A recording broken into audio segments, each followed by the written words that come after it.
fuck? Okay. Are you about to advertise? Since I'm now the official tastemaker, this bad. Shiner one bad. Don't buy this one. This one good. Just telling you. I had to note that for the record. You didn't like the Shiner one? No. That tastes like flavored piss, to be honest. Dude, it all tastes bad. Nah, this at least has this is the strongest one that I've had. More bubbles. It's the most flavored one that I've had, and I think it's because they use real fruit in it or something. Like there's some sort of super fruit. They're all grown near. Yeah, grown near fruit. Near fruit. But White Claws are kind of weak. This one, it's thing. The reason I bought this one is because I saw a billboard for it. That's for real. It's yeah, right. And it said vitamin C. It said another seltzer, but with vitamin C, and I was like, why? So then I bought it because I thought if they're gonna have vitamin C in it, that means they might have an orange one, and I wanted to try that, but they don't. It's just kiwi. This one's strawberry kiwi, which is pretty good. But yeah, the Shiner ones, no.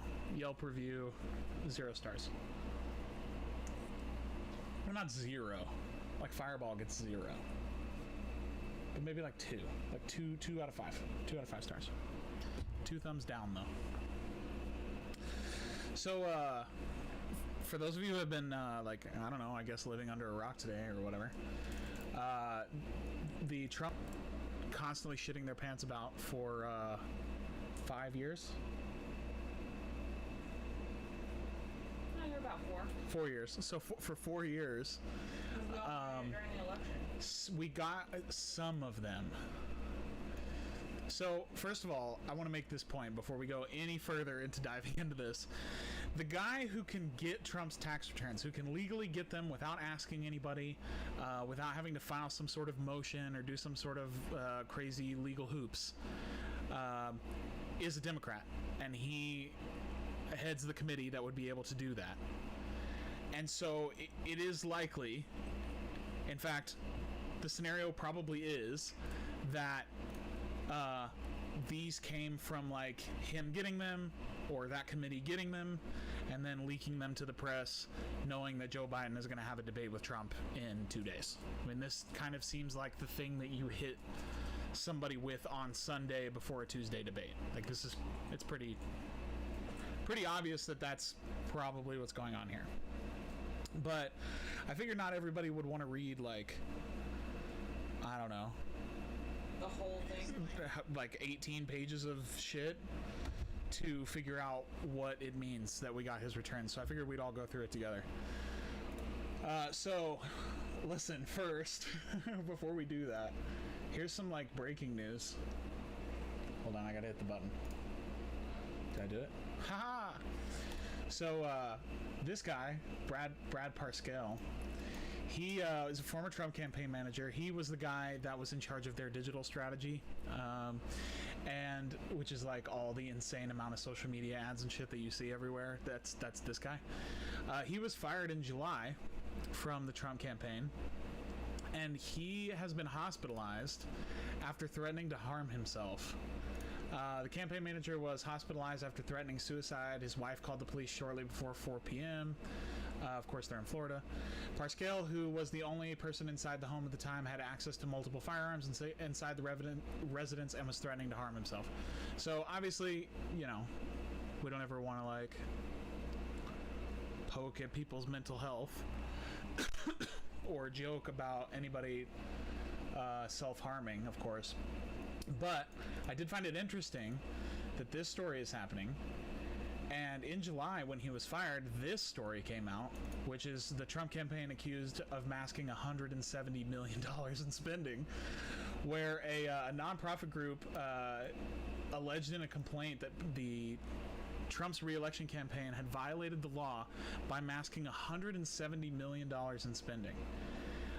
The Campaign Legal Center said in an 81-page filing that the president's re-election campaign and campaign committee hid $170 million in spending to major vendors as well as family members and associates by diverting the money through firms headed by Brad Parscale, who was replaced as campaign manager earlier this month, as well as other senior campaign officials.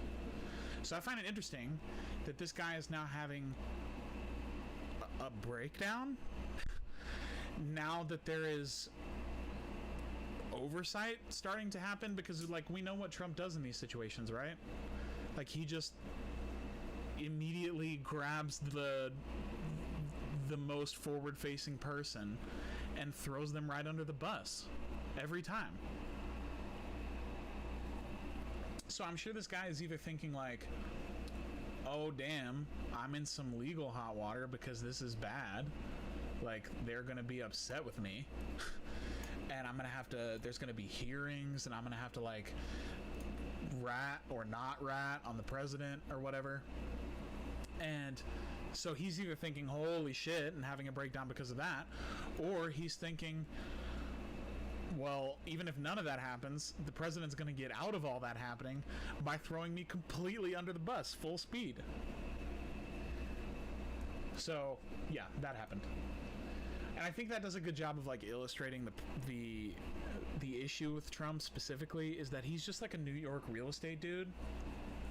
And all that New York real estate shit is just like mob ties and like dealing with shady people and you know, having to grease the right local politicians and you know, money in manila envelopes and all that bullshit. And so it just goes to show like how it speaks to his pattern of behavior. The fact that like he's not doing anything egregiously illegal. Like he's not going out there like, you know, having people killed or something. He's doing financial crimes, but the way that he's doing them is through like somewhat legit channels. So he ends up masking a lot of these problems to where he can kick the can 15, 20 years down the road of actually dealing with them. And then either A, it's not going to be his problem anymore because he's 70 something years old, or B, at that point, it's such an old case. The government has so few resources, whereas he has so many, and the people around him especially, because now he's the web. He's the spider weaving this web together of all these people, because he knows where all the money's at. He knows where the bodies are buried, right? Like he knows, like he's in with some of these people, with some of these like real estate guys and some of these business people that maybe, you know, he knows where the shady money's at. Like he's kind of the big linchpin holding the whole deal together.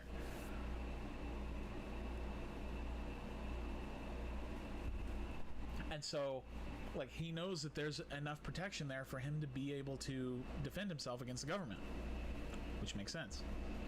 This is a calculation that rich people in this country make all the time. Is like, well, if I dump this toxic waste into this river, then the government's going to fine me $50 million. But by dumping this waste, this toxic waste into the river, I can make an additional $300 million a year in profit. Bless you. An additional $300 million a year in profit. So I think I'll just dump this care about my soul now and call it a cost. Don't distract me with your sneezes. Alright, so let's go through this. So 18 revelations from a trove of Trump tax returns. So they have a couple of decades of Trump's returns. I think it's like 18 years. Yeah, 18 years total, starting in the year 2000. And how you know that they've had these for a while and they've been going over these is because it's just pages and pages and pages of shit. They've built like an interactive chart that runs you through like all of his finances. There's like nice graphics and shit. Like they've really, a whole team has been working on this for a long time. So this is like the top line shit that you need to know. So 18 revelations. Among the key findings, Mr. Trump paid no federal income taxes in 11 of 18 years that the Times examined. In 2017, so this would have been the first tax-paying year, after he became president, his tax bill was $750. And that's because he takes no salary. So he can say that he's losing money, which means that he doesn't have tax debt. He has reduced his tax bill with questionable measures, including a $72.9 million tax refund that is the subject of an audit. I'm being audited. Many of his signature businesses, including his golf courses, the do nothing Dems are doing it. yeah, including his golf courses, report losing large amounts of money, losses that have helped him lower his taxes. So this is like the Amazon scam, right? Like the scam of Amazon is they operated for like 15 years without making any money at all. They started selling books, and they convinced investors that like, hey, this is the way of the future. Like, we can put bookstores, which were a pretty large market at the time, out of business and take over this whole market and consolidate it into like a warehouse and shipping business, which is way, way lower on overhead. What? I think Jeff Bezos is Hades. Talking with Bates. Indoor plumbing. Yeah, indoor plumbing. It's going to be big. So anyway, like, bro, don't break my train of thought. Come on, Jeff Bezos just like... Dude, if you're going to break my train of thought, then you have to sit there and be like, you were saying, because I'll forget. Years ever so nicely.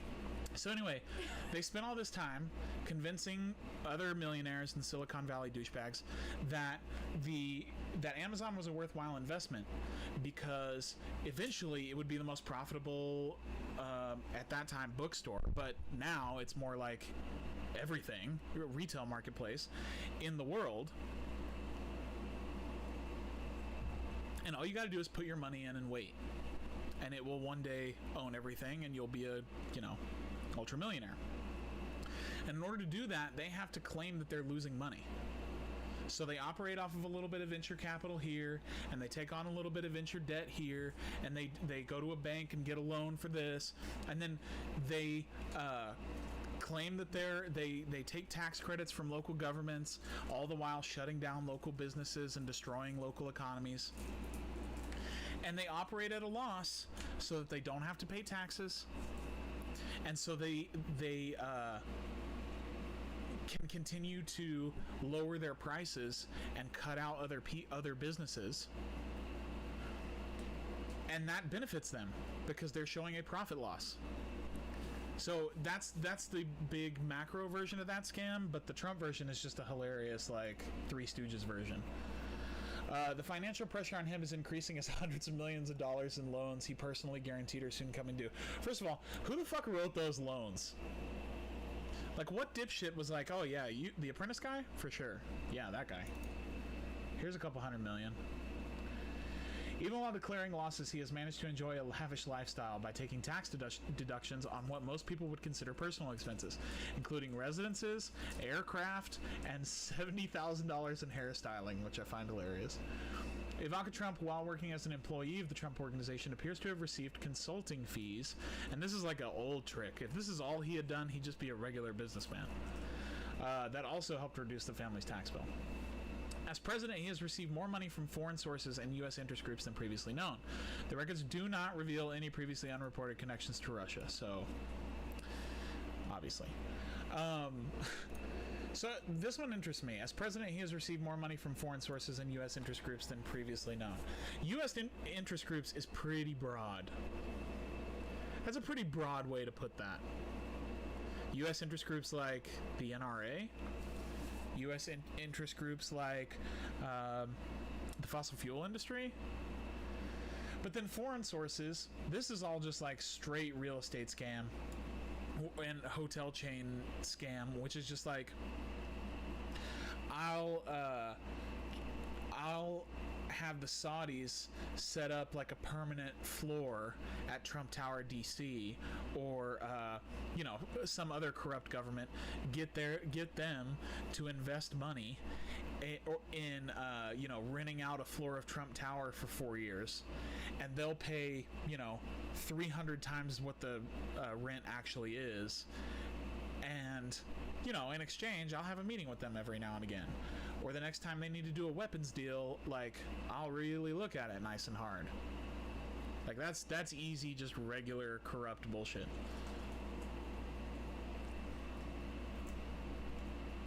You good, bro? Mr. Trump has paid no federal income taxes for much of the past 2 decades. In addition to the 11 years in which he paid no taxes, during the 18 years examined by the Times, he paid only $750 in each of the 2 recent years. He has managed to avoid taxes while enjoying the lifestyle of a billionaire, which he claims to be, while his companies cover the cost of what many would consider personal expenses. Like I said, this is the oldest trick in the book. I won't read you all these. A large refund has been crucial to his tax avoidance. So, Mr. Trump may be the wealthiest U.S. president in history. Yet, he has often paid less in taxes than other recent presidents. Barack Obama and George W. Bush each regularly paid more than $100,000 a year, and sometimes much more, in federal income tax while in office. Mr. Trump, by contrast, is running a federal government to which he has contributed almost no income tax revenue in many, many years. He did face large tax bills after the initial success of The Apprentice, because, believe it or not, the dude made almost $500 million just being a jackwagon on TV, just being a game show host. Said initially paid almost $95 million in federal income taxes over the 18 years. He later managed to recoup most of that money with interest by applying for and receiving a $72.9 million tax refund. The refund reduced his total federal income tax bill to an annual average of $1.4 million. And he's a billionaire. So he's paying 1% in taxes? Even if he did pay, he's paying 1%. Yeah, classifies much of the spending on his personal lifestyle as the cost of his business. Again, this is like a very American, bullshitting scheme, which is just basically like, well, my business is my brand. And my brand is that I fly on a jet. And my brand is that I have a golden toilet. And my brand is that, I have a $70,000 haircut. And so he gets to say that whatever his business is, whatever his brand is what his business is. And whatever his brand is what he has to spend money on. And he gets all this personal shit. $100,000 paid to a favorite hair and makeup artist for Ivanka Trump. Like I said, regular shit. This I thought was particularly funny, though. The New York Times has taken the time to legitimately create a running chart of Trump's tax returns. So, his tax returns portray a businessman who takes in hundreds of millions of dollars in some year, yet racks up chronic losses. So, again, normal real estate shit. Playing a tycoon executive on The Apprentice, he earned Mr. Trump nearly $200 million. So, boom. You see his money in 2005. Insane. Endorsement and licensing deals that follows the show's debut brought the Trump name to products and hotels around the world and made him hundreds of millions of dollars more. So then he decided, well, the Trump name is the money. That's the big payday. So I'm going to start slapping my name on everything. Investments in companies run by others have been immensely profitable for the president. So this is regular rich people shit. You give your rich buddy some money, he puts it in his business, and you make money on it. Pretty legit. Some of Mr. Trump's own companies generate tens of millions of dollars in profit a year. So here's the game, right? Yes, he is a millionaire or a billionaire or whatever, right? And he's making all this money on his businesses, everything in the blue right here. And then when he files his taxes, oh, those businesses lost a bunch of money. We had to redo the pool. We had to install a sauna for our guests. We had to, renovate the entire golf course, and it cost $100 million or whatever. And he figures out ways, and it helps that he's a real estate guy, because he already knows about dealing with contractors and land developers and real estate agents and all that shit, so that you pad the numbers a little bit here, you pad the numbers a little bit there. I mean, this is money laundering 101. It's money laundering 101. His daddy was a money launderer. He's a money launderer. It's just regular New York real estate shit. Tax returns of Mr. Trump and hundreds of his businesses reveal the hollowness, but also the wizardry of the self-made billionaire image honed through The Apprentice. I would disagree with this wizardry take. What a psychotic way to put that. He's not a genius. He's just got a bunch of people around him that know how to jump through loopholes. They demonstrate that he was far more successful playing a business mogul than being one in real life. Yeah. So The Apprentice, and his licensing and endorsement deals. So basically, just like his TV show, and then slapping his name on shit, made him $430 million in 18 years, and his investments only made him 178. But all of his companies lost him 175 million. So at the start of the new millennium, Mr. Trump was in financial trouble. This is after he lost the casinos in the 90s. This is after he kind of blew all the money that he had made originally doing any sort of like New York real estate bullshit. So he takes this job to be to run The Apprentice, to be a game show host, and makes this deal with the studio to where he's making half of the money on the show. And that means that the reruns, the royalties, now that it, if it's on a streaming service now or something like that, he's making half of the show, which it's the art of the deal. I make deals. Great deals. Great deals, folks. So he made $47.8 million in a year, nearly $200 million all in total. Yeah, no endorsement was too small. He rented out his name to everything from Oreo cookies and Domino's pizza to mattresses and neckties. That's hilarious. Trump steaks. Licensing deals were made with developers of hotels and towers from Azerbaijan and Turkey to Hawaii and Manhattan. Mr. Trump's taxes also reveal that his licensing deal in Istanbul has been significantly more lucrative than previously known, with declared earnings of at least $13 million. So what you need to know about Istanbul is that Turkey is one of the most incredibly corrupt countries on the face of the earth. So, of course, they, and Erdogan is like a big Trump guy. And so, like, they're all out of the same cloth. Trump, Erdogan, and who's the president of Brazil? Bolsonaro. And Bolsonaro. The fact that you just think that that's a normal fact people know shows how just unconnected with reality you are. Yeah, true. But Bolsonaro also. They're all cut out of the same cloth, right? They're all just a bunch of, like, corrupt, made some money here and there, and now I'm laundering it through a bunch of shady shit. Along with The Apprentice, the endorsements and licensing deals added up, we talked about this, $427 million. So the IRS comes knocking, in which Trump had first made a name for himself, remained essential to the bottom line. Real estate, so Mr. Trump's retail and commercial spaces at Trump Tower in Midtown Manhattan reported a total of $336 million in profit in the 18 years. So he's making $36 million a year just owning Trump Tower in Midtown Manhattan. Yeah, and the libs. And owning the libs. Yeah. To be honest, he is making that kind of money just owning the libs. Because he's making all this money because he's president and he's owning the libs full time. Like, he literally can... Hell yeah, brother. Own the libs. Like, he literally gets to say that he's owning the libs. Yes, correct. He has bought them. Yeah, he's a billionaire. Why? Because I own the libs. It's what I do. I own them. And Trump World Tower... I hate when you do that. And Trump World Tower on the east side of Manhattan earned Mr. Trump more than $167 million.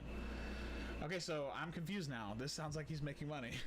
Among his most profitable investment is a 30% stake in 2 office buildings owned and operated by Vornado.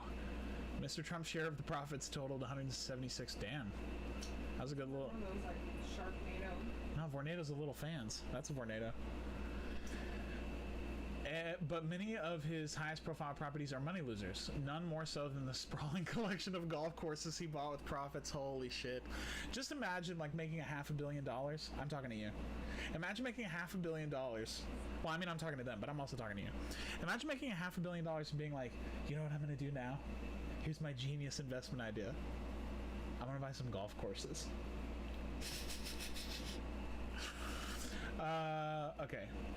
The golf properties have cost Mr. Trump dearly, with declared losses of more than $315 million since 2000. Bro, that's just a small loan. It's a small loan. $315 million. You gotta spend money to make money. Trump National Doral, a major Florida golf resort, has reported losses of more than $162 million. One golf course. He's losing $16 million, no, $10 million a year. Just on old folks. By the time Mr. Trump announced his candidacy in 2015, his revenue streams from The Apprentice and licensing were drying up, and he was in need of financial reinvigoration. Okay, let's see. Tori, 2015, Mr. Trump's in a rough spot, right?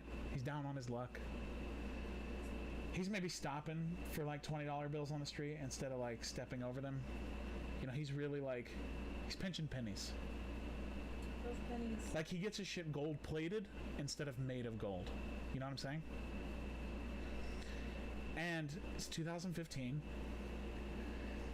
What else did Donald Trump do in 2015 that might have reinvigorated his personal wealth and renewed his brand? Started running for president? Oh, yes, that's right. He started running for president. Why is this a thing you're doing? As smart as you are beautiful, honestly. If he hoped his unlikely presidential bid might at least revitalize his brand, his derogatory remarks about immigrants quickly cost him. Oh, really? They cost him? His did you know that his derogatory remarks about immigrants quickly cost him? You know, they cost him. He won the presidency. He's been president for 4 years. He's gotten to do everything that he's ever wanted as president. He's about to fulfill 40 years of Republican work to put somebody else in the Supreme Court. You know, cost him. Man, you're really like... NBC cut ties with the Miss Universe pageant, which it co-owned with Mr. Trump. I agree. We've all cut ties with the Miss Universe pageant. Pretty creepy. NBC also dropped The Apprentice. His proceeds from fame continued to tumble, falling below $10 million in 2017. Just $10 million. It's a small loan. It's a very small loan. At the same time, Mr. Trump's presidency has, in some respects, helped his business. You don't say. At the Mar-a-Lago Club in Palm Beach, Florida, is there a more cursed place than the Mar-a-Lago Club in Palm Beach, Florida? I just imagine that the Mar-a-Lago Club is just like a cruise, but only for your worst relatives and on land. Mr. Trump's profits reported from the Florida club have risen dramatically compared with the previous decade. Interesting. Okay. In the end, however, the financial picture for Mr. Trump is fraught. That's a good word. That's a really good word choice. That encompasses it. Danger signs ahead. The vice is tightening. Mr. Trump has sold off many of his stocks. The IRS has him under audit, and huge bank loans will soon come due. The president's tax returns suggest that as he approaches one of the most consequential elections in American history, down in most polls, under IRS audit, and heavily in debt, I mean, I'd be stressing. His businesses may not be well equipped to navigate what lies ahead. As many of his companies continue to lose money, Mr. Trump has more than $300 million in loans for which he is personally responsible, coming due within the next 4 years. He liquidated hundreds of millions of dollars in stocks in recent years and may have less than $1 million left in his portfolio. What? According to his public financial disclosures, the pandemic has crippled the hospitality and recreation industry that so much of his portfolio of properties is dependent on. Yeah. Just imagine, not only is he broke now, but all of his imaginary computer money that he can, like, funge is all tied up in hotels and restaurants, which no one can go to or stay at. The pandemic has crippled the hospitality, and hanging over his head is the audit. Should the IRS reverse the huge refund he received 10 years ago, Mr. Trump could be on the hook for more than $100 million. And guess what, bro? Ain't nobody getting you out of $100 million to the IRS.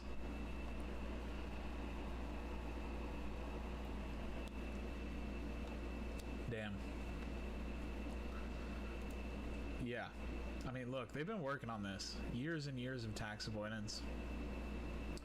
So, here's what I think the, like, political ramifications of this are. So we'll end our reading series there. I think that the political outcome of this, I actually saw a couple of people post this earlier. which was like, wait, hold on, you're telling me, because I think honestly people had only ever heard of the concept of like a super wealthy person not paying any taxes from people like Bernie or AOC. And they're predisposed to hear that and be like, well, they're being dramatic. That's not what is actually happening. But like, this is a real on paper concrete example that is easy for people to understand. It's not buried in like tax credit wonkery and like algorithms and tranches and all that bullshit. It's not confusing. It's very easy to understand how this guy is ripping us off as the taxpayers. And so I've seen a couple of people like post tonight about like, wait, hold on, so this guy is worth billions of dollars potentially and he's not paying any income taxes? Wait, what? And I think that this is going, I used to think that like getting his tax returns wasn't going to change anything because everybody knows that he's a scumbag and everybody knows that he's like buried in a bunch of like financial skullduggery, right? Like he's very like, he's just a shady guy. They're all shady guys. All these like rich New York real estate millionaires, they're all shady dudes, and he's just a shady car salesman type guy, right? And we all kind of just assume that. And so I thought that the political fallout of this, if it had happened pre-COVID, would have been, yeah, of course, he's corrupt. Yeah, Tori just showed me this tweet of Trump from 2012 where he says, half of Americans don't pay income tax despite crippling government debt, all the while not paying any taxes. But anyway, you brought my train of thought. What was I saying? I wasn't listening. Oh my God. Yeah. Oh my, you had one job, Victoria. So, totally lost my train of thought. Thanks. You're welcome.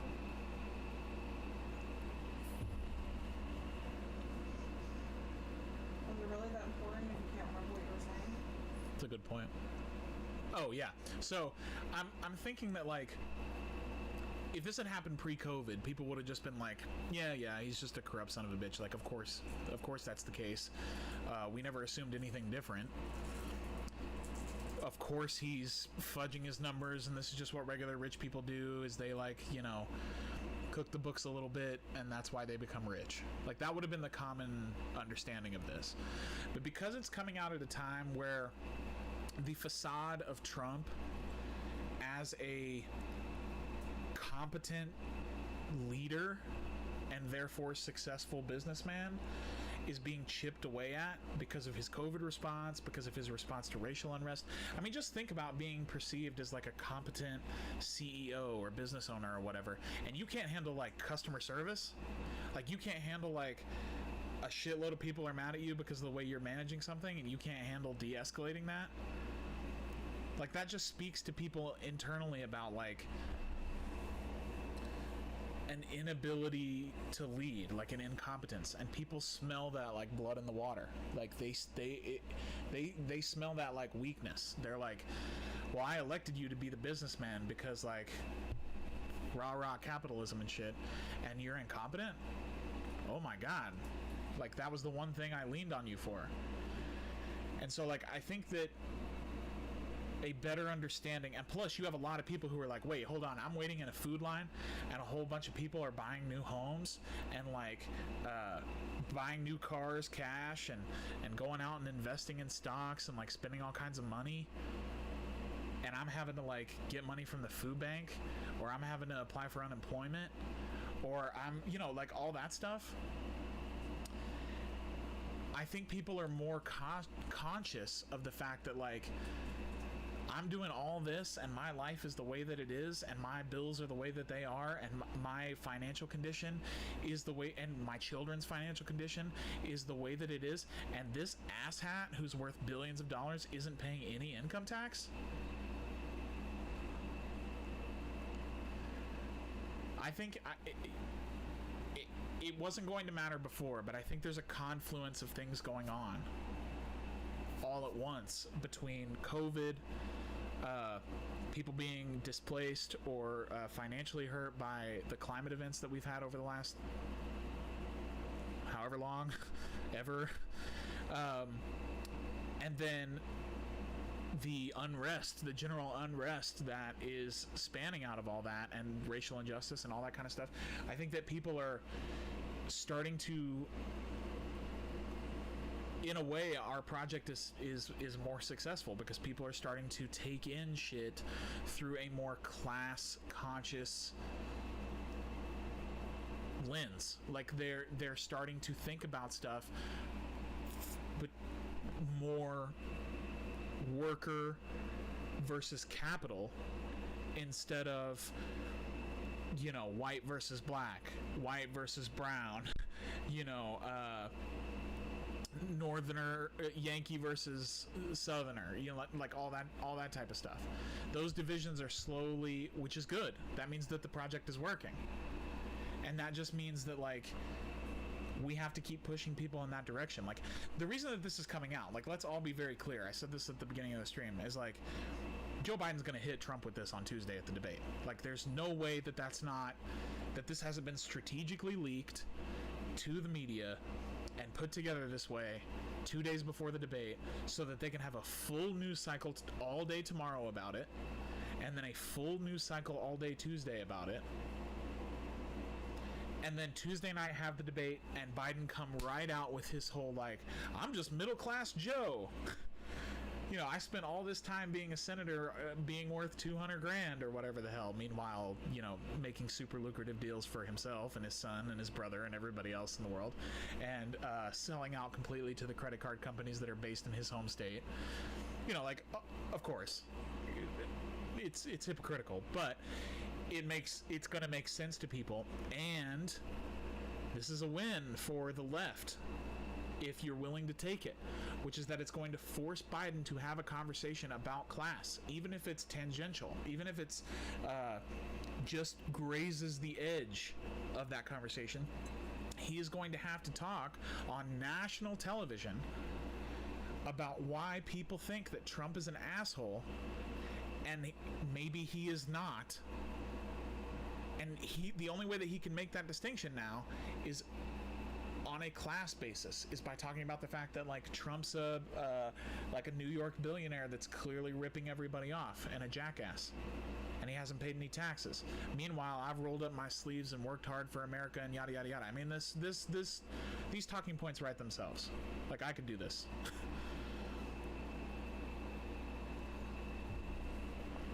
And I don't know that it's a needle mover, considering the fact that, like,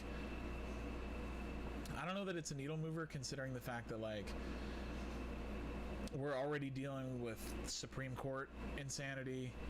We're already dealing with, like, what are we going to do about climate change? Is this going to change anybody's vote? Like, is this going to...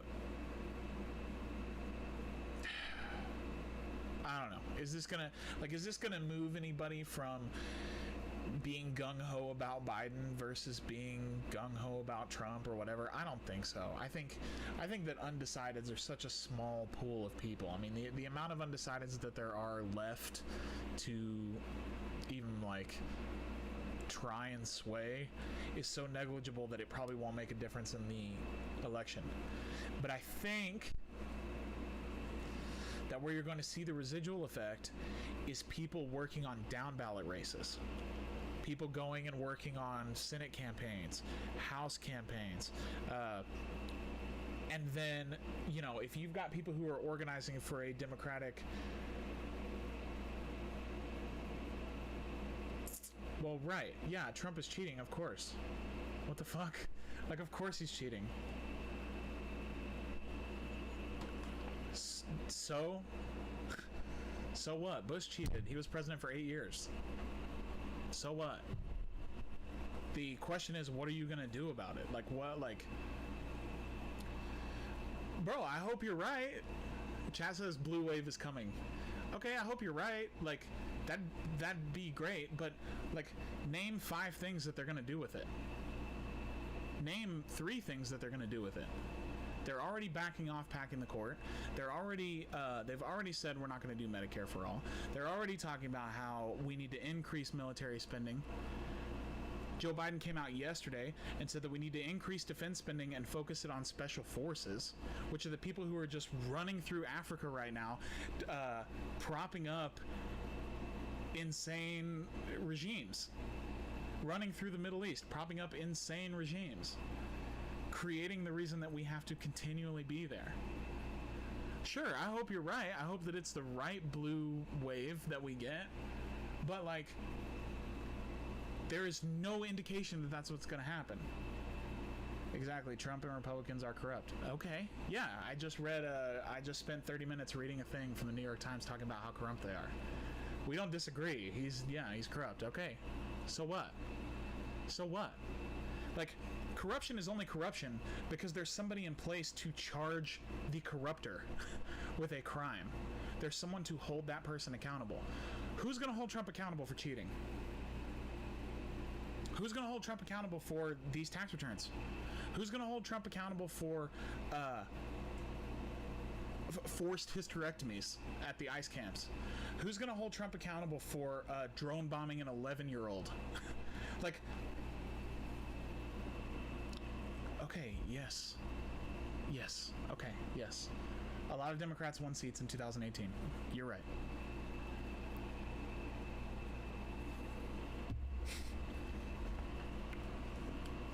Okay.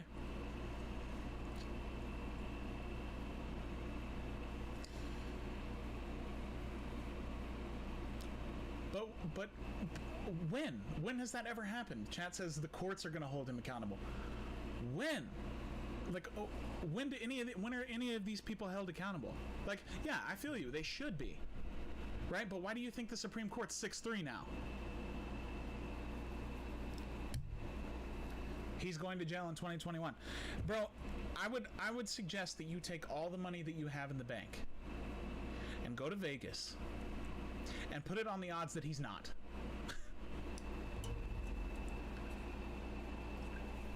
You will be a much happier person come 2022, I promise.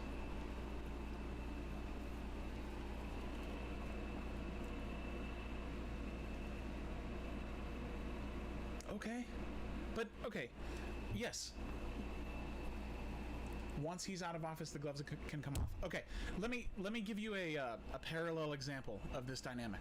Okay, we had a president from 2000 to 2008 that authorized and implemented a torture program, a global torture program. Okay, I'm getting there. A global torture program where we extrajudiciously kidnapped people in their home country, flew them to a black site, and tortured them, sometimes to death, but with the help of psychiatrists and biologists and scientists in general, tortured these people. We got not one bit of actionable intel out of it. It saved no lives, and it was authorized at the highest levels of government, okay? By a Republican. You guys are talking about financial crimes. You guys are talking about election rigging. I'm talking about actual war crimes. International tribunal type shit. Barack Obama took office and commissioned a torture report from the legislative branch of this government. And when it came out and divulged that the previous administration had overseen, signed off on, and been super giddy about torturing these people, Barack Obama held a press conference and said, it's time for us to move on. The past is the past. We're not going to go after these people because these crimes happened in the past. These people do not get held accountable. Nixon, pardoned. George H.W. Bush, multiple war crimes. Nothing ever happened. If you believe Chomsky says that every president since World War II has been a war criminal. Who has held them accountable? Who's done anything about it?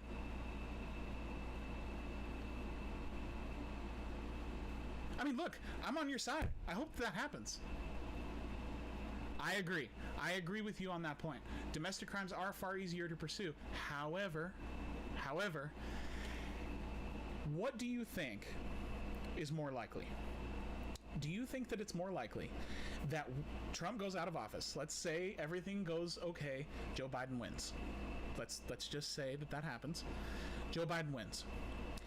Trump is thrown out of office, or he agrees to leave, or whatever the hell the circumstances are. And then the people who would be going after him would be one of two people: the Democrats in Congress, right, or the New York, is it the 7th District of New York? I forget which district it is. You have to forgive me. But anyway, the New York Attorney General, right? State Attorney General. Okay. What do you think is more likely? Do you think that it's more likely that they have the resources to prosecute Trump effectively and to actually make a 78-year-old man serve any sort of time in prison when he has clearly more funds than the federal government would ever be willing to commit, or especially a state government? Southern District. Thank you. Yes, thank you. I had the syllables right. Do you think that it's likely that the Southern District of New York or Congress or whatever is going to be willing to commit the amount of money necessary and the amount of resources necessary to go through line by line all of Trump's tax returns and excess bullshit to find wrongdoing and then win that case in a timely manner? Or do you think it's more likely that Trump and all the other people that he's connected to through this web of just like real estate bullshit and money laundering are going to put up enough money to where those bodies never get unburied, and they get buried in appeals and discovery and all that kind of shit for years and years and years and years? It's the same dynamic that is going to happen with Epstein. The Epstein, Ghislaine Maxwell shit. If you're just sitting around going like, the other shoe's going to drop and we're going to uncover this, yeah, okay, he may not get prison time, but I think he'll be held accountable for his actions.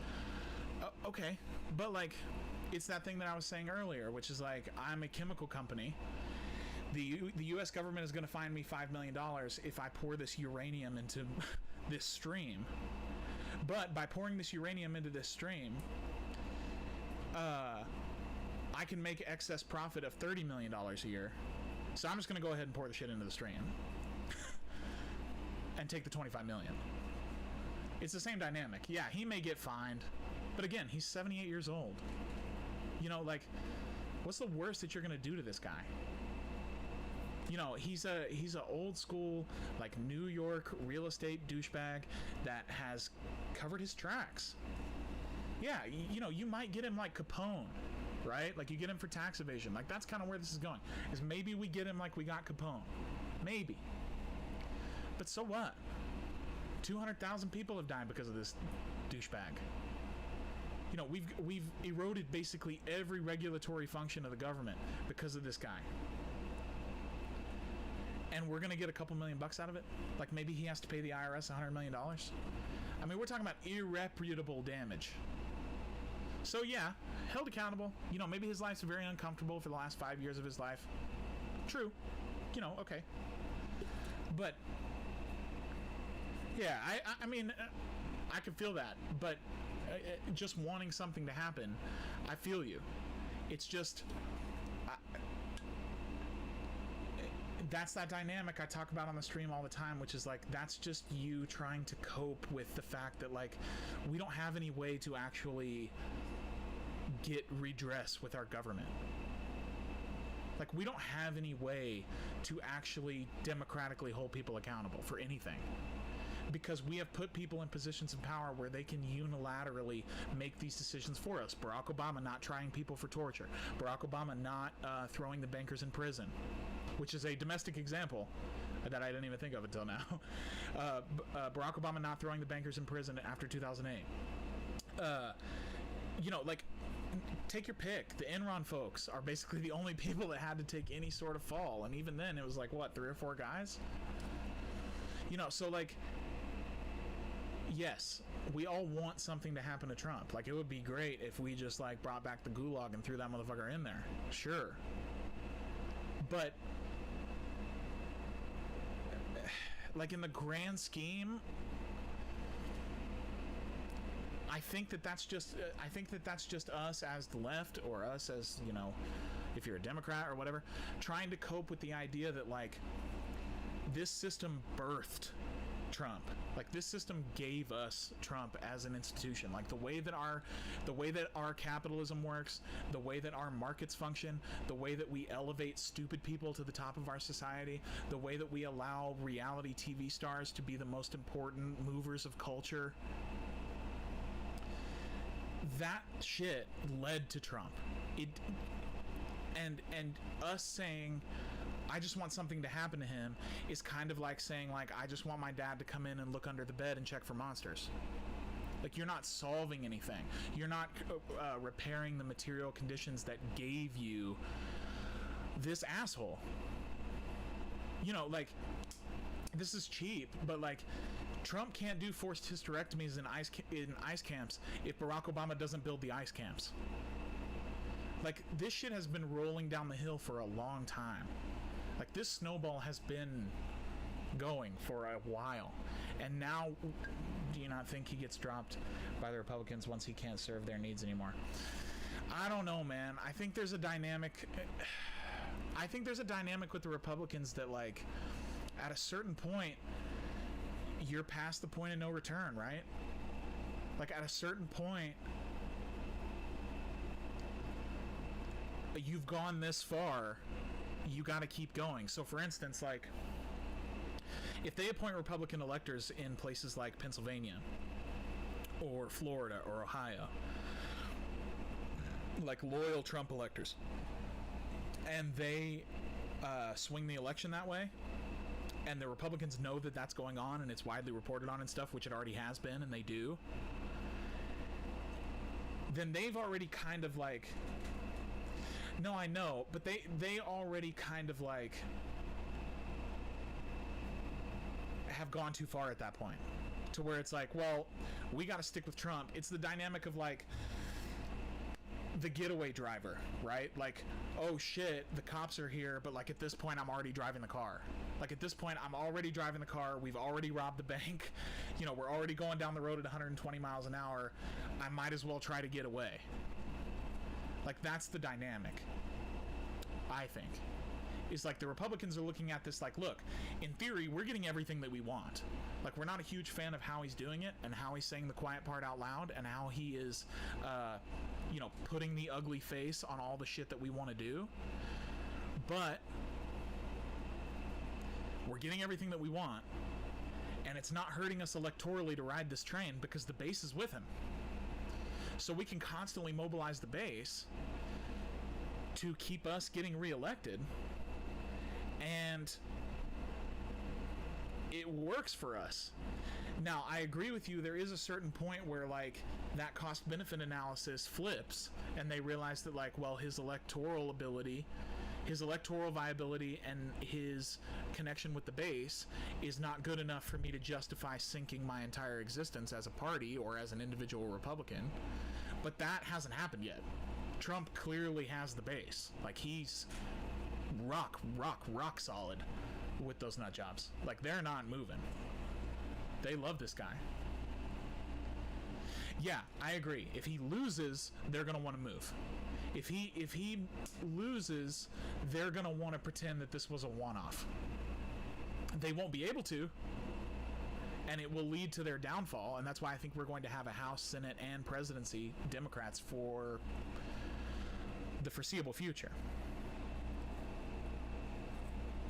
At least until 2022. Because yes, if he loses, then they're going to pretend like none of this ever happened. They're going to be like, well, I mean, yeah, but that was Trump. Come on, that's a crazy guy. That was Trump. We were just trying to preserve the party. We were just looking out for the party. That guy was crazy. But I've said this before, if Joe Biden wins in that scenario, you know, Trump loses, Joe Biden wins. Joe Biden and the Democrats, they better materially provide for people. They have to materially change people's lives. I'm talking about things like healthcare, some sort of jobs program and getting people back to work. We got a lot of people unemployed. I mean, really materially changing people's lives, because if they do not, then 2024 will be the year of like the competent Trump, the guy who comes along and says, we got to get all these wars, they're losing us all this money, don't we hate it? He's going to do all that, but he's going to sign the right paperwork, and he's going to fill out the right forms and appoint the right people and dismantle the right programs more efficiently than Trump has been able to. Because a lot of the falterings that Trump has had, as far as the Supreme Court coming back and being like, no, you can't do that, has been just process shit. Like, simply because Trump didn't make the right argument. So, I hope, like, my hope of hopes, my dream of dreams, is that Trump loses. Because I think that Biden is a better negotiating point to start with for these things that people are going to have. Especially in the context of a pandemic and, like, climate change accelerating alarmingly. I think that our better chance to get those things that people need lies with a Joe Biden presidency versus a Trump presidency, because if he doesn't believe that the earth is round or whatever the fuck, then how are we possibly ever going to convince him that, like, climate change is real? You know, and we're not having that argument on common ground. Like, you know, it's like arguing with somebody about whether or not the sky is blue and they tell you that giraffes are tall. You know what I mean? Like, you're not even talking about the same shit. So I think just from a standpoint of, like, it's twofold, right? You vote for Joe Biden because, one, it's a better negotiating point. It sucks. He still disagrees with a lot of the shit that we need, but he's a better negotiating point. And the second head of that snake is you cut down on you give the people who have been immiserated under Trump a break for a little bit. You know, like immigrants, LGBTQ people, like all of these communities that have been ostracized, people of color that have been ostracized and just, like, institutionally downgraded as citizens under the Trump administration. By electing Biden, you give those people a little bit of a break. You know, you don't fix their problems, they don't go away, but you give those people a little bit of, like, a breath. You know, and to me, like, that's the only decision to make here. Is you because the Supreme Court's gone, that's over. Something is going to have to be done to reform that branch of government. There is no way for you to tweak that around the edges. That's just got to be fixed. It looks like the Democrats are going to take the Senate and retain the House, of course, which puts them in a position to actually make functional change. Now, if they don't, if they have all three branches of government and don't do anything, then they will lose forever. That will be it. Because people will look at that as like, wait, hold on. You've been telling us that this was an existential threat and that the crazy-ass Republicans were the only reason that we couldn't have things that we want.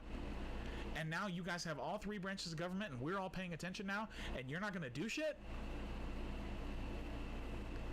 And you will end up with like an effective authoritarian government in 2024 that will not concede the election when given the opportunity. So, two things have to happen to preserve even the frame of America as we understand it. One, Joe Biden has to win. Two, Joe Biden has to do something once he wins. He has to be, you know, like, I know it sounds like soaring rhetoric and insanity, but Joe Biden literally has to be one of the most transformative presidents that has ever lived. He has to do it in order for the Democrats not to be electorally wiped out for 30 years, 20 years. People forget that the Democrats were just completely wiped out 50 years ago. You know, like, before Bill Clinton, it looked rough. And I know that wasn't 50 years ago, but before Bill Clinton, it looked rough. And Bill Clinton made the determination that the way to save that was to go to the right and get Republicans. You know, he could have changed the course of history by going to the left and activating non-voters, but he didn't do that. Yeah, I just think we should abolish the court, because you're never going to, you know, it's a political institution, and not abolish it in the sense of like, okay, let me rephrase, because abolish is like a wild word. You have to strip the court of its ability to review legislation for constitutionality. You have to, the next sitting president has to go all the way back to 1806 with Marbury versus Madison and make that an advisory decision versus a governing decision. Because if it's an advisory decision, then that strips the Supreme Court of constitutional review. And so they can't get bills like Obamacare and go like, no, it's not constitutional, bye. If the Congress passes something, which in theory, like I've said before, they should be the most democratic body because they're the closest to the people and they're the most directly elected. If they pass something, then that should be the law. There shouldn't be a court coming in and saying that's not constitutional or whatever. It should be a law. And then if it shouldn't be a law, then the legislative branch should go back and repeal it or change it or whatever if people are unhappy with it. But the idea of constitutional review means that there is an overarching amount of authority given to the courts. So as long as you have a court with that sort of power, it's undemocratic. It's a completely undemocratic institution. I think that the best thing to do is strip them of constitutional review, put like 15 judges on that thing, 18 judges on that thing, something like that, and go to town. Probably. But you know, the Democrats, what the Democrats are going to do if Joe Biden wins is they're just going to add one judge. Maybe, if they do that.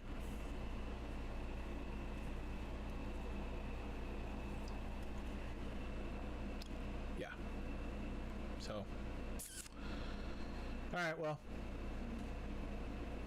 I'm done now. I feel better. I think we've tackled America's problems for today.